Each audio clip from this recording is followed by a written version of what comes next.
저는 용산구 의원도 지냈지만 가장 중요한 건 누구보다도 뜨겁게 용산을 알고 있고 잘 이끌어갈 수 있을 것 같아서 출마했습니다.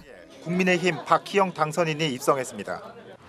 2010년 이후 내내 민주당이 철옹성으로 지키고 있던 용산 구정에 보수의 깃발을 꽂은 겁니다. 저희가 하려고 하는 사업들이 구청장 혼자 할 수가 없습니다.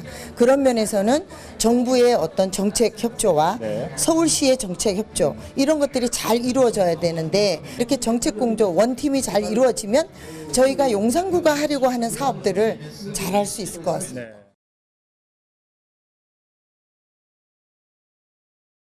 아무리 좋은 구정을 펼쳐도 가장 중요한 건 안전이구나. 안전을 담보하지 않는 정책이라면 안 되겠다는 생각을 해서 더욱더 제가 좀 안보에 대해서 생각을 하게 된 계기가 되었고요.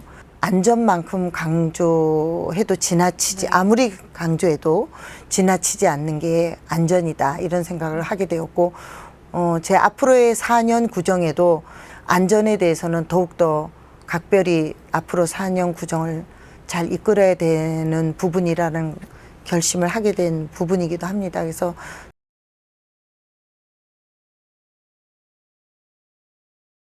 용산구는 어떤 대책을 내놨을까?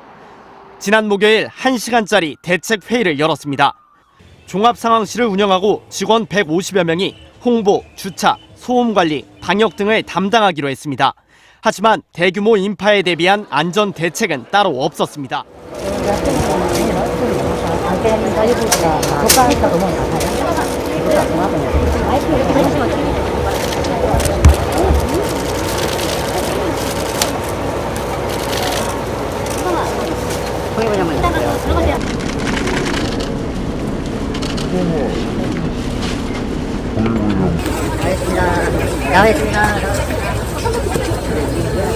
지금은 많이 말씀드릴 수가 없네요.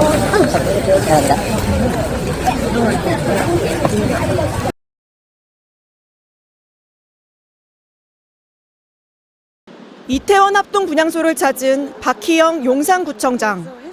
분향을 마치고 떠나는 박 청장을 따라갔습니다. 너무 가슴이 아픕니다. 그리고 사망하신 분들과 유가족께 심심한 조의를 표합니다. 그런데 사고 책임론에 대해 묻자 할 수 있는 건 다 했다며 선을 그었습니다. 저희는 전략적인 준비를 다 해왔고요. 구청에서 할 수 있는 역할은 다 했습니다. 인파가 이 정도일지는 사실 예상 못하신 건가요? 못하죠. 작년보다는 많을 거라는 건 예측했지만 이렇게 단시간에 많을 거라는 거는 이건 축제가 아닙니다.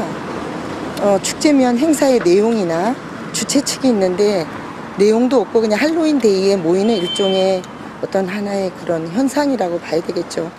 이번에 그 할로윈도 좀 걱정인데요. 저희는 이제 안전에 대해서는 신경을 쓸 거고요. 용산구는 참사 발생 이틀 전 개최한 회의에서 방역과 청소 대책만 논의했고 안전사고 예방에 대해서는 별다른 대비책을 세우지 않은 것으로 전해졌습니다. 아무리 좋은 구정을 펼쳐도 가장 중요한 건 안전이구나.